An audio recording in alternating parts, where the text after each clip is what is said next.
every week until we get a response from the government of more resources for the police within the Central Kingston itself to stop the wanton murders.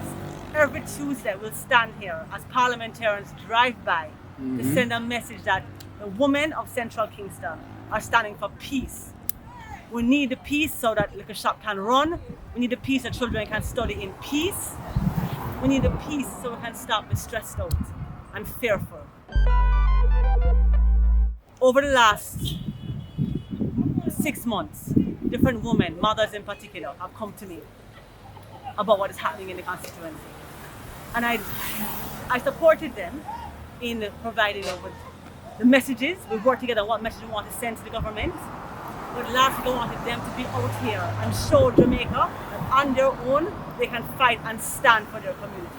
Having come out and started the fight for their communities, having started the stand for peace in their communities, I decided that this week, and every week here on, every Tuesday afternoon, I would stand with them until the Prime Minister and Minister Chan responds with the right kind of resources. The key thing is to get the resources into the community. The ZOSA is important because not only does it give you more boots on the ground in terms of people to man the corners and not just drive by in a patrol, but also the ZOSA provides investment in social development that communities like that in Central Kingston need in terms of employment, in terms of training. For too long, those communities have been left by the wayside.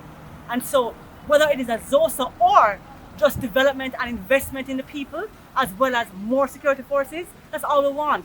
But right now, as far as I understand, the law which gives the government the power to bring security forces together, JDF and the police, in a particular manner, is a ZOSA.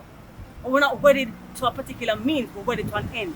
The end is peace and stability for families and businesses in Central Kingston. Have you seen any changes since the last time or a year? Yes, in fact, there was a curfew put in by the police last week, a stronger curfew and more manning on the ground.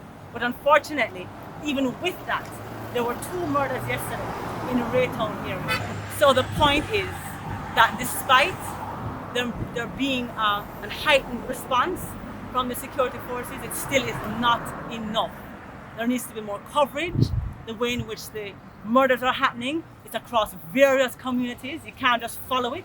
We're being reactive and not proactive. And I would like the government to take a stand and support the people of Central. Well, I'm here in solidarity with them. And I admire their tenacity because they've been here 2 weeks in a row. And it's raining and they're still here.